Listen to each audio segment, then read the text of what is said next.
when you peel a bunch of those together, as long as they're all uniform size, you can knock out like 2 or 3 of these at a time, right? Stack them up on top of each other, and then you can cut them all together. Play around with some of your garnishes. I don't know if you guys have a house standard on like, do you just peel them? Do you just peel them ad hoc? I would encourage to,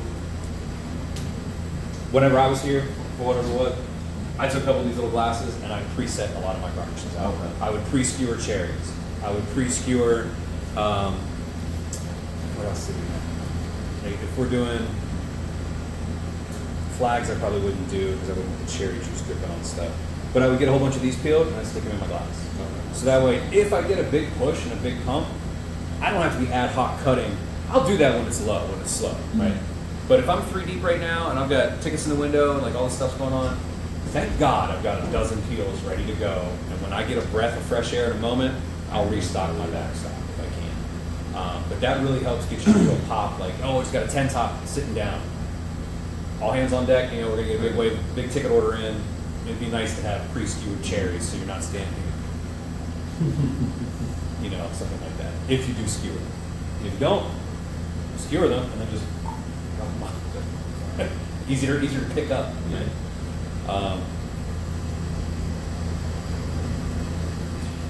When it comes to wedges, wheels, and all that jazz, have you guys gone through the Bar Smarts program? Are you familiar with that at all? I would highly encourage all of you to look into Bar Smarts, barsmarts.com. We did get approved. Okay. So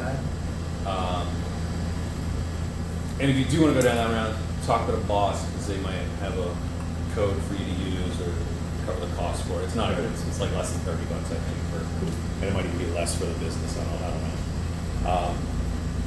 But that has a 2 different levels of modules. It's kind of like an introductory beginners phase, and then a professional, for lack of better terms, phase. It goes from everything to like just basic steps of hospitality, how to greet people, like what does it mean to me to be a hospitalitarian? Like you hear stories from some of these folks. It goes in like how to cut garnishes all the same way, like keep things uniform. But that to me is one of the most important foundational things to have under your belt. Is a standard, like if everybody has gone through Bar Smarts and you guys have done it, then everybody should know that this is how it should be. Right. You know, that kind of thing. Show you how to cut a pineapple, how to cut a lemon, a lot of little stuff that like seems simple, but I'm going to show you what I'm talking about with a line. I don't know how you guys do your lines here, but I am very adamant on, very picky about my lines. So I know a lot of folks forget it. I'm just going to cut my line how I cut my line. Take the nipples off. Literally just the nipples, so I can sit it on its end. When I do that, it exposes a little yellow circle inside there. If you leave the pith, it shows you where the center of the line is. So I know that if I cut through that circle, I'm going to have a nice pith through the center of each line. They're going to be consistent, right? Now, pulls far and away, 1 down the middle, 45 on the side. Flip, 45 on the side, right? 1 down the middle, 45 on the side, 45 on the side, right? Now, in the middle of these lines, I've got that pith line. I don't like the way that looks. I've always cut off my middle pith. Right? Might not look like too much of a difference, but when you get a bunch of them, this is a better example. Okay, yeah. Right? Mm-hmm. So like I would rather have the clean line than the pithy line. So I've always cut those off. Right? And if they're using it for juicing, now it's going to juice a lot easier because you just open that window, that pith. So if they just want like a lime wedge on the edge, obviously I would have done all these before I did that. But I wanted to show you the pith and all that stuff and just the nipples. If you cut too much off, then your limes are going to look like you're at a tiki bar. Right? go down the street and get trashed and drink stuff like that with lime wedges like that. That's when I see this, I know they don't. you don't talk about. You're offended. Yeah, I'm like, oh man, you were so close. Doug's offended. Do you cut the lemons the same way? Lemons I cut the same way. even more so because lemons often have more seeds in them. Yeah. So with this, it's much more important to get that center pith. Because if you do, so, there's a big old fatty in there, right? So when you cut that center pith out, that opens the door for you to flick any seeds out of there. Ah. Right? Because the last thing I want to do is get a seed in my drink. Yeah. Like I don't want. The fuck is that? I don't want seed in my drink. Right? So you can open that door, take those seeds out. So like here's one. That one there just fell out because I had the slit in it. But if that wasn't there, that little pith would have opened things up. Okay. Cleans it up nicely. Like, much cleaner looking garnish.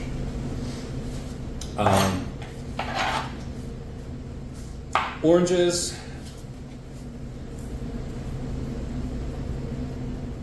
I rarely garnish many things with an orange. Yeah. Oranges, I'm in it more for the peel than the wedge. So when it comes to oranges, cut them enough to even cut a nipple off, go down the gut, and then do your half moons. Instead of wedges, I like a half moon for an orange, right? Because this can be a little bit more versatile. If I had cherries, if you're familiar with a flag. Right there. Behind the empty jar. Yeah.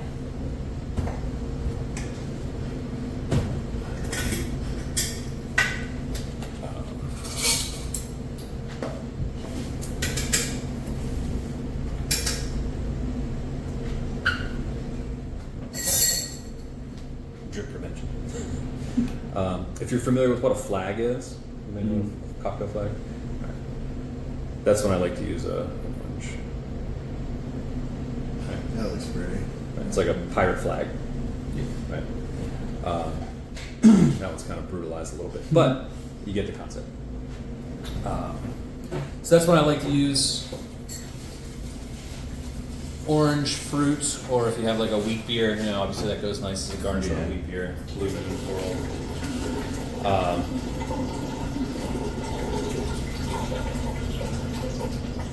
I can't stress enough how, this is just my opinion and feedback from other colleagues that are around the block. Keep it simple, right? Your garnish should be attractive, don't get me wrong. Your garnish should be highly, highly attractive. Shouldn't be the star of the show, right?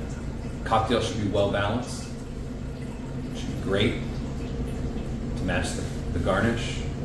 But what's going to tie that all together is their experience, right? And that's where you come in. That's where this stuff comes in.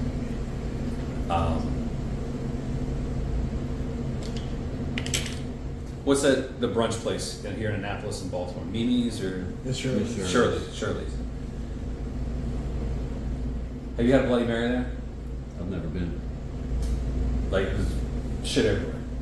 Cool. Oh, is it one of those they put a bunch of shit in the Yeah. glass? Cool. Yeah, it's unnecessary. I can't even drink that. Like, I'll do it for the gram, but Yeah. I'm not going there for that. Mm-mm. Like, I did it. It looks cool, great. But I'm gonna go there because I know they've got really good food. I'm gonna go there because I know it's consistent. That's kind of where I come from on that stuff. Got it.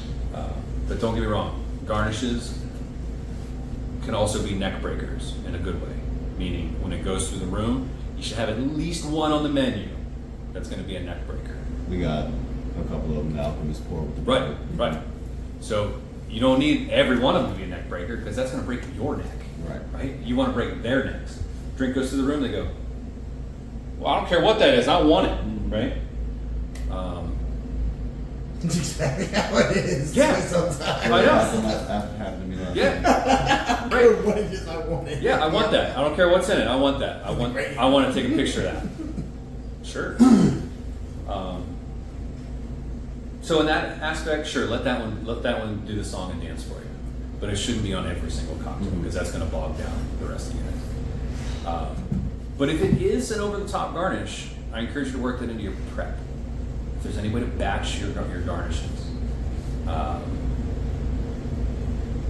and save you steps in the middle of service. It'll make your service a lot smoother. One of our neck breaker cocktails we used to have was a Spanish gin and tonic, served in a wine glass, had 2 lemon wheels, a jasmine sprig, 2 rolled up cucumbers, all in a wine glass. You think I'm doing that every drink? Hell no. But I made 15 every day before I started for each well. So each well had 15 of those cocktail kits ready to go. They lasted 2 days.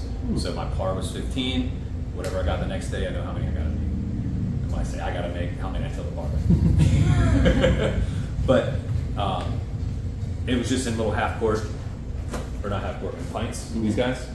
Literally, they're in the cooler, take rip the lid off, dump it in the wine glass, put ice cube in it, gin, tonic, done. Easy peasy, super quick.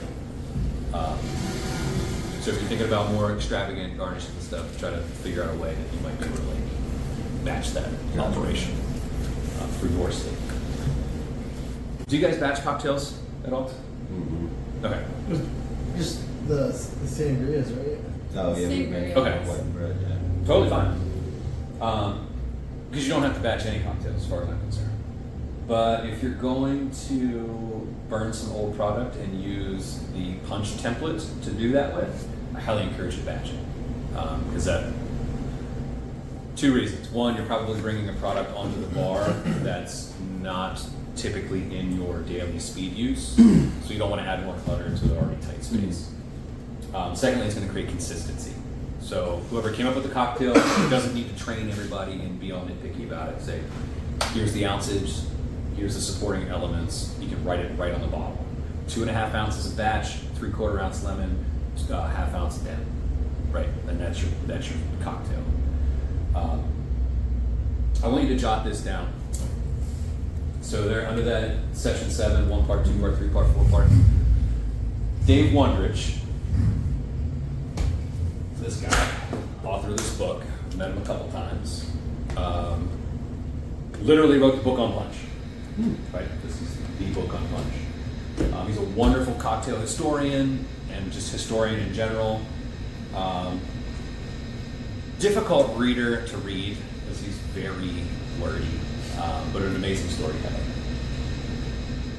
This book on punch, I think you have a copy of it too, goes through a bunch of really old classic punch houses. So I don't know if you know the story about punch houses. Those were truly the original like sources of a cocktail, in my opinion. Okay. Because a punch house was literally an establishment that you went to that had a bowl of punch.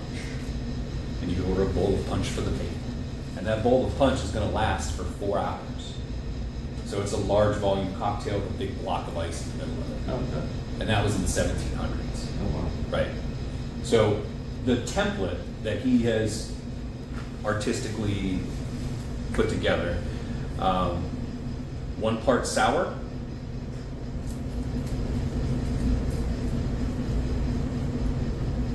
2 parts sweet, 3 parts strong, 4 parts weak. So what the hell's that mean? 1 part sour, something acidic. Lemon lime, something Yep. like that. Yep. Sweet. Yep.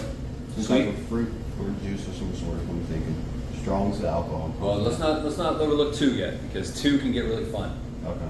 So Syrups. 2 parts sweet, right? Could be syrups. Could be a vermouth. Could be a cordial. Could be a combo of cordials and a syrup. Okay. As long as it's sweet, as long as it has. That's the other thing. If you need to know how citrusy your sour is, right? Mhm.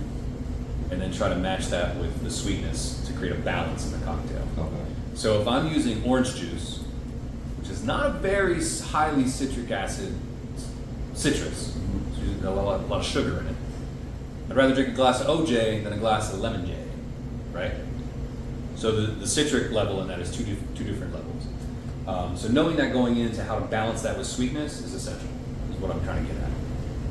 So rather than using a 2-to-1 ratio of like a Demerara syrup, I might want to use a cordial, because that cordial is going to have a lot less sugar in it than a 2-to-1 Dem, Gotcha. because I'm using OJ, which has more natural sugar than citric acid. See what I'm getting at? Mm-hmm. So understanding those elements and how to pair them together to balance is essential. 3 parts strong. Exactly what that sounds like. That's your backbone. That's your booze. Whatever base spirit it may be. And then your 4 parts weak. It's exactly what that sounds like. It's either going to be water, something neutral, something alcohol-free, maybe even something bitter. One thing I really like to use in this template as my weak is unsweetened iced tea. It's just, it adds like a complexity to it. And then you can, if we're doing unsweetened iced tea, well, why not do, I don't know, unsweetened chamomile tea? Let's see what that tastes like. Let's do some unsweetened Earl Grey versus black tea, you know, like whatever it may be. You can really get hibiscus tea. I've done a hibiscus, that's actually the one I did here. I had a bunch of hibiscus tea. There was one point downstairs, there was a whole bunch of bottles of rosemary infused Bar Hill. I'm like, what are we gonna do with this? I'm like, punch recipe. So I did the template, lemon, I did honey, hibiscus tea, rosemary infused gin, served it in a wine goblet, sold 2 gallons that night. Like, it was insane. Like, sold out of everything I made. And everyone's coming back like, hey, can I get that again? I'm like, sorry, we didn't infuse any more rosemary that we left sitting for a couple months. Because we just didn't know what to do with it. But having that template to apply the Mr. Potato Head, to plug and play on all of those elements, will result in a really well-balanced cocktail. Do you guys have any brands that comes to your mind? Like this, I've been staring at this bottle. Jameson Orange. Oh yeah, you can put. Which you think works? That's hilarious. It didn't sell anywhere. Yeah. I saw it up there when I first started. So I mean, that one, honestly, I would take that and use it as an Irish old fashioned. Right, if that has orange notes to it, then you don't need orange bitters. So use your Ango, build an old fashioned, do a trying to think of something creative to play the Jameson Orange J.O. fashion. I sold it somewhere as an Irish crush, but we don't do crushes here. Yeah, That's not gonna happen. I've been trying to modify a crush for Pittsburgh. To do like a lemon base with like an Amaro float. Okay. So it's black and gold, right? Ooh, that'd be cool. And like do the Pittsburgh crush, right? Pittsburgh version of it. Because Pittsburgh steel, oil, all that kind of looks like an oil slick. Yeah. A whole bunch of things going on. That'd be dope. Cold sweat.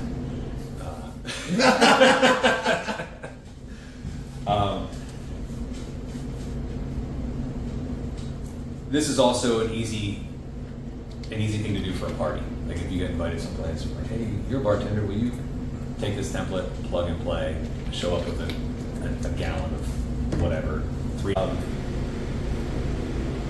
Yeah, I'm good.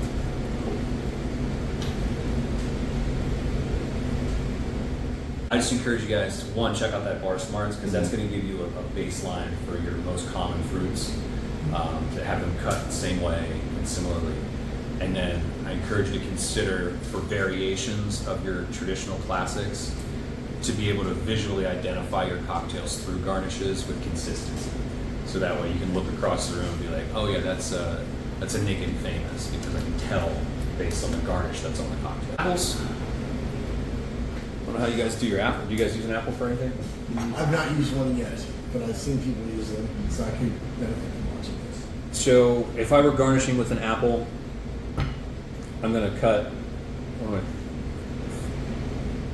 I learned this from a chef who taught me how to properly cut lemons to use as lemon juicing as a plate garnish. Like a lemon on my plate, instead of putting like a cloth thing over it, just have a piece of a lemon with no seeds in it, and it juices nicely on like my piece of fish or whatever. So that's where I learned this from, because in the middle of your fruit is where all your seeds are. And if this lemon were whole, I would just cut down the outside of where most of my seeds are. So then this piece is completely seedless. Yeah. And then this is what would be on the side of my plate that I would put on like my crab eggs or whatever. Okay. I'm gonna be eating tonight. Can't wait. So I applied that same thought with an apple. I'm like, well, the apple has a core in the middle, right? I don't want to eat that stuff unless I'm doing it long ways and cutting wheels this way to expose the little star pattern in the middle, which is kind of fun if you're doing a cocktail with apples and anything anise flavored, because you could core out that center and then put the anise star in the middle to look like apple seeds, and then you can tell the story about it. Squirrel. So I got a little bit of the pith there in the middle, no biggie. But what I want to do is just get a couple of these little skinnies.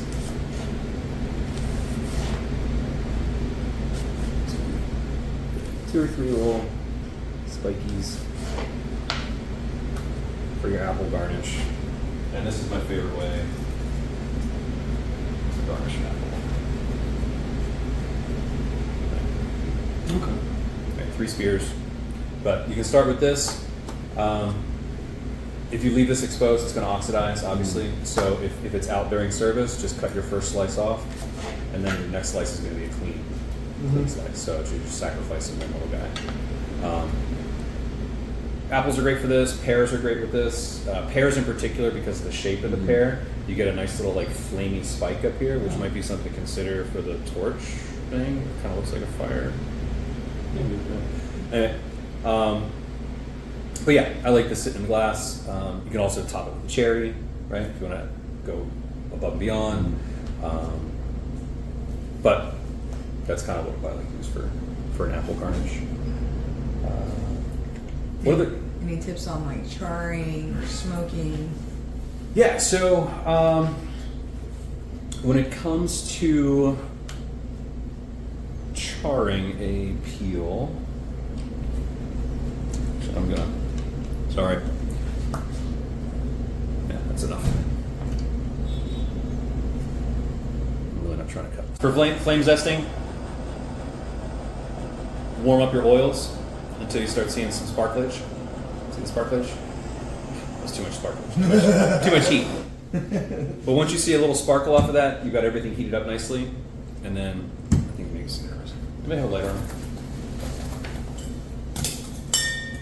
If you have a smaller flame or whatever, or a match, hold it behind your cocktail on the other side of your guest, and then zest across the flame onto the cocktail.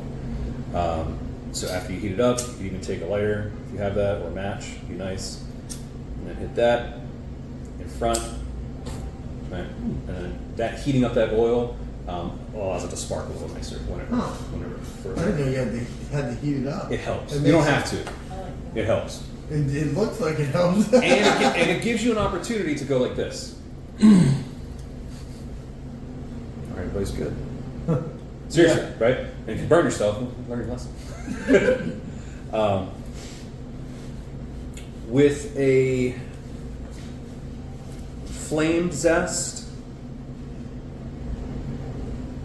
it is nice to roll up a flame zest, because that could be your visual cue that was a flame zest as opposed to just an orange oil expression, right? Because now with this, I'm going to expect to see maybe some brownage and stuff on that, right? But seeing this in a cocktail glass as opposed to just an orange peel, I'm going to know that was the smoked Manhattan, right? Or the smoked old fashioned, because I saw this cue. Now, granted, they may have taken it out, thrown it on the side, whatever, but at least you tried.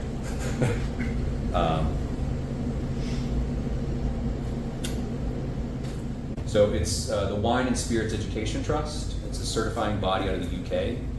It's a worldwide certification. So if you travel anywhere in the world with this certification, you will be recognized as an industry professional. Oh, nice. And for folks that don't know about this, that tells me that we never had professional, right? Which is fine, because we all got to start somewhere. But WSET has a couple different categories of study. There's wine, spirits, sake, and mezcal. Wine's huge. It goes from level 1 all the way up to diploma, which is level 1, 2, 3, 4 diploma.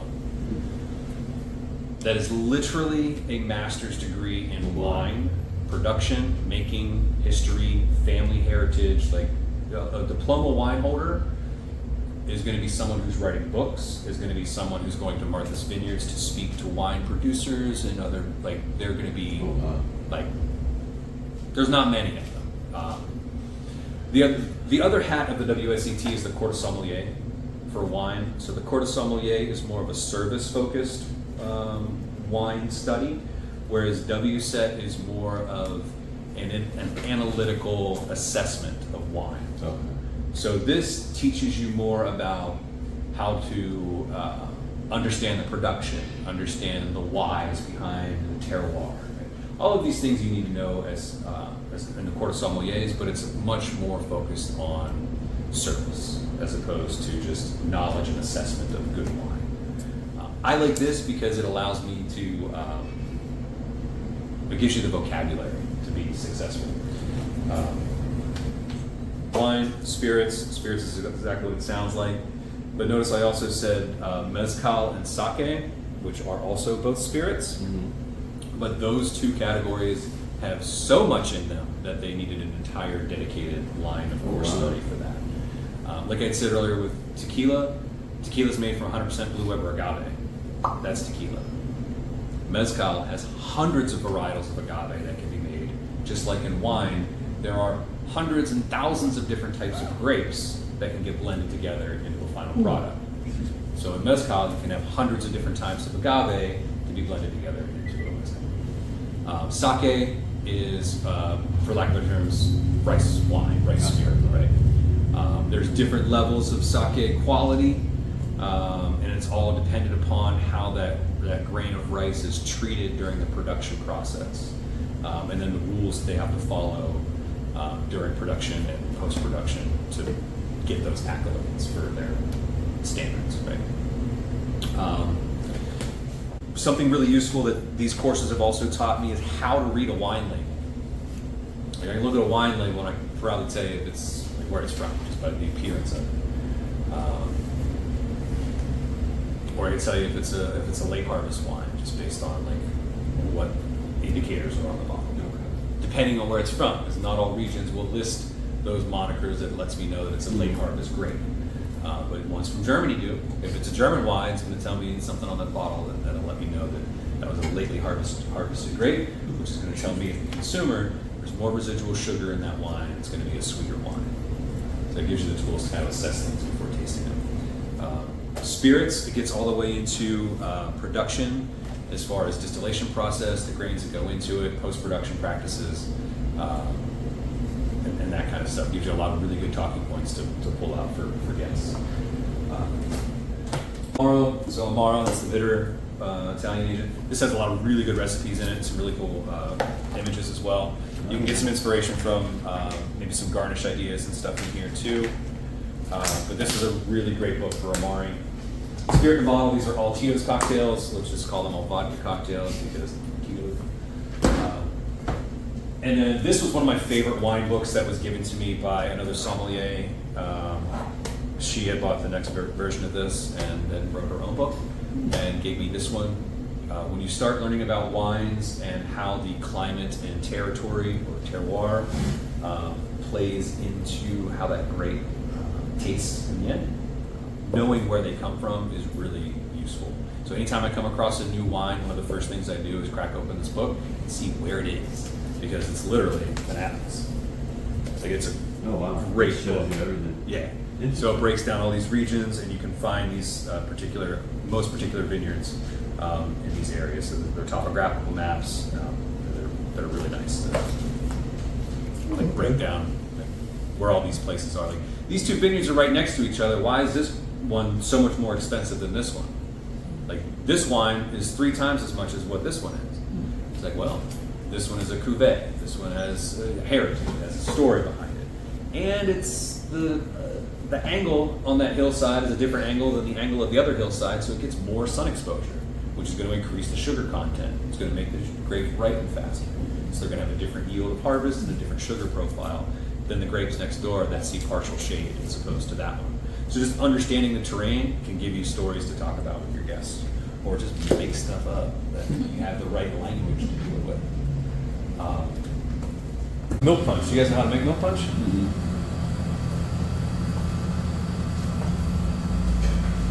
Real quick. Imagine taking a New York sour, whiskey sour, no red wine. Mm-hmm. whiskey sour, make 10 of them. Put it in a jug. Put a half cup of milk in it. Let it curdle. Once you start seeing curdles, put all of that into a funnel with a coffee filter. Let that strain out overnight. Throw your curds out. Do it again with another coffee filter to get any other additional impurities. What you're left with is a clarified whiskey sour. Oh, shit. The milk protein binds onto all the citrus and the impurities that's in that cocktail and connects to the protein in the milk, and then gets tossed out. What you're left with is a crystal clear cocktail. And it's shelf stable. Nice. So you could then have that whiskey sour on your back bar in your cooler for 3 months, and it's not going to go bad. And you had the citrus in there, but you pulled out everything that's going to turn with oxidation. It connected to the protein molecule in the milk, and you remove that. So, Jake, one of the other bartenders here, him and I would make a milk punch at the beginning of our shift and strain it the entire shift, and then we'd have that as a shift at the end of the night. That was our milk punch shift. That's really, you lost me at milk and had to refocus. Yeah, and you can. It doesn't have to be whole milk. We've done coconut milk. Does it leave any like lingering taste? The biggest thing it does is it changes the mouthfeel. It makes it a little more viscous, but I would not call it like thick. Think of like the difference between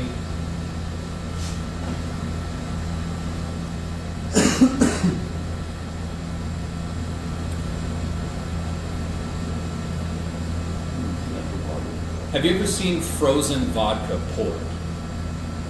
Like if you take a bottle of Stoli straight out of the freezer and then pour it slowly. It's a little more viscous, still liquid.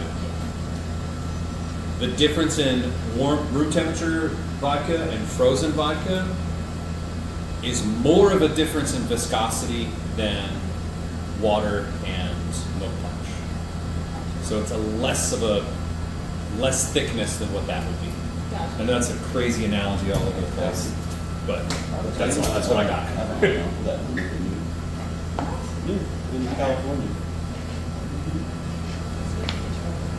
We're not super. But yeah, milk punch is a great Once they moved out of there, that's not associated. Christmas present. They're not bad. Make milk punch. That's really cool. And then my uncle, who was out there, he was actually in the pension. So if you make a bee's knees with Bar Hill Gin, it's called a bee's knees. If you make it with Tomcat, it's called cat's pajamas. Cast No, pajamas. it's not like that.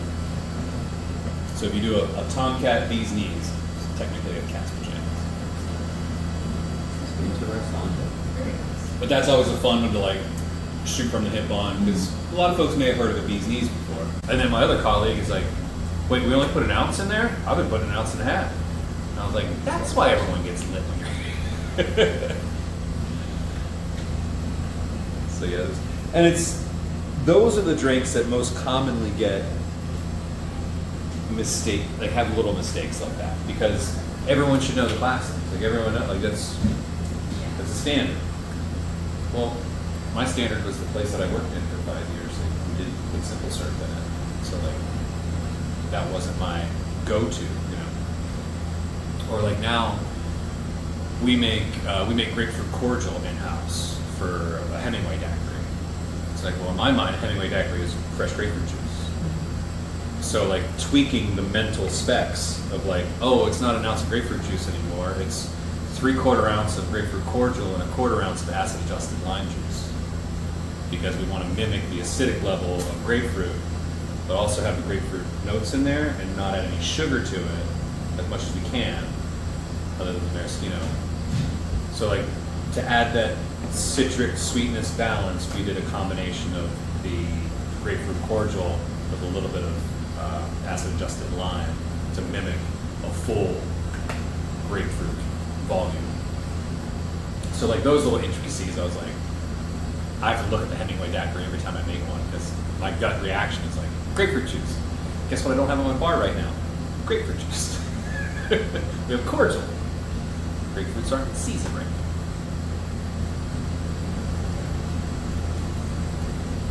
Anything else, guys? bartenders here that were getting stuff in our little barrels up there? I didn't contribute to any of that, but I think they may have been here. They used to be up here, right? Yeah, Yeah. and we had the portholes up there too. Yeah. Did you do any of the portholes with the citrus or anything? Those are, I don't think so. I remember yeah. because those were, I remember talking about that. Because that was the thing I saw at like the aviary. That's like one of their cocktail presentations. It's to like serve a cocktail with that. Yeah. Yeah. So I like the way that you emphasize telling a story about them. I mean, in my mind, where I'm coming from, the memories are memories. Like, share them, create them. You can get a good drink anywhere, most places, some places. Can you get a good drink from someone who knows what the hell they're talking about? Has a great story? Less likely, you know? Yeah. One other thing I want to point out to you guys.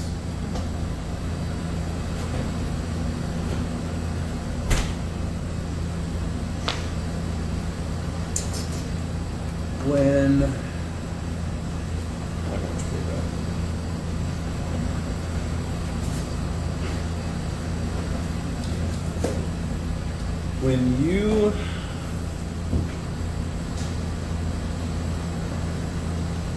let's pretend this is a lemon twist on my martini, right?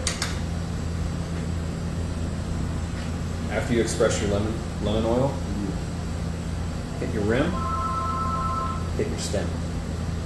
It's them. Express, rim, up, across. That's how that's my routine. Bop, bop, bop.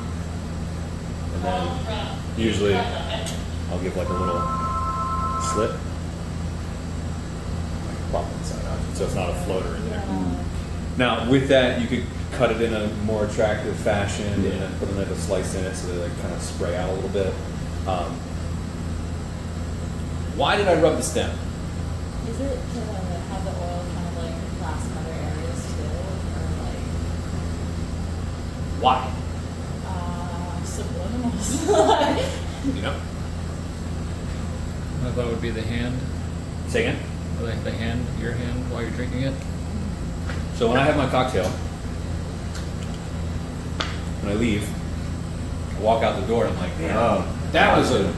Okay. I can still smell that drink. Okay.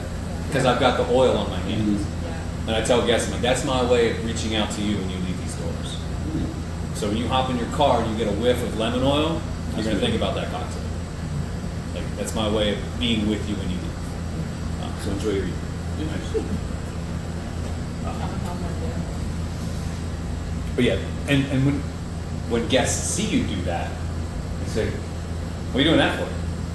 And you tell them that. If I just told you that for the first time and you never heard that before, would that suggest to you that I give a little more shits than Yeah, normal? absolutely. Right? So like just that simple element. I don't have a fucking boat of crab on top of my cocktail with flaming sparklers. All I did was rub the edge to take me home with me, right? Yeah. And then the other guests see that and they're like, dude, they thought of everything there.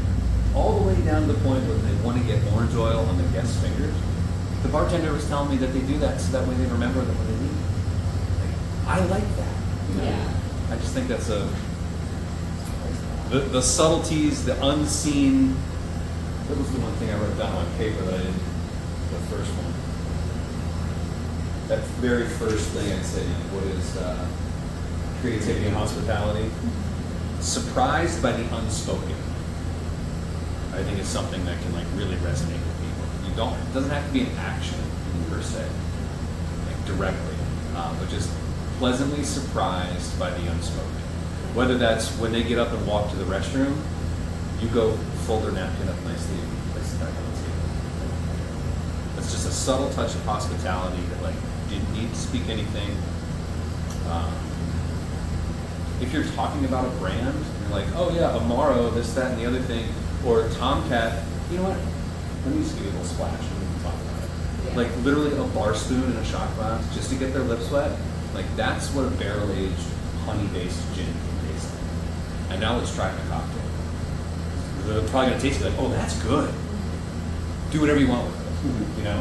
And then you earn their trust. Something for nothing. That's my something for nothing. A bar spoon of Tomcat is not going to break the bank on Port Boss. Sorry, Jim. It's an investment. Now, don't misread that as like I'm giving away free stuff to get more tips. No. Because that ain't ain't it. Yeah. And the other thing is your bookends of service, your greeting and your goodbye. That could be the game changer in a positive or negative experience for the guest. If it's their first time there, they're excited, they may not know any better, they may have had a mix-up in a dish or sent a drink back, something unfortunate happened, whatever. Try to make up for that on the exit.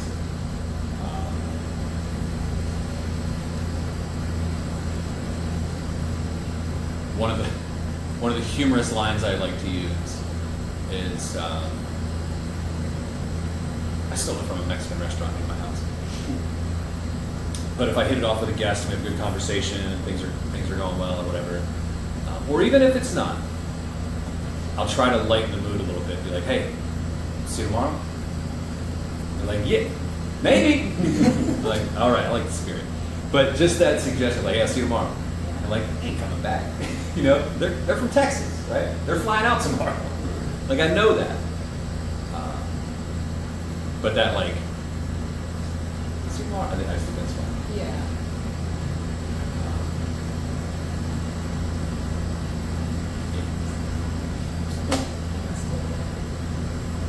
Awesome.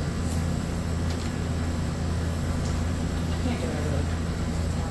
Wow, that's shitty. Oh, it's great. And it's stupidly simple, right? Yeah. Now you saw I put 4 dashes of Ango in there, a 1/4 ounce of simple, and then put a lemon expression on top of each one of those glasses. Yeah. 2 ounces of Tomcat.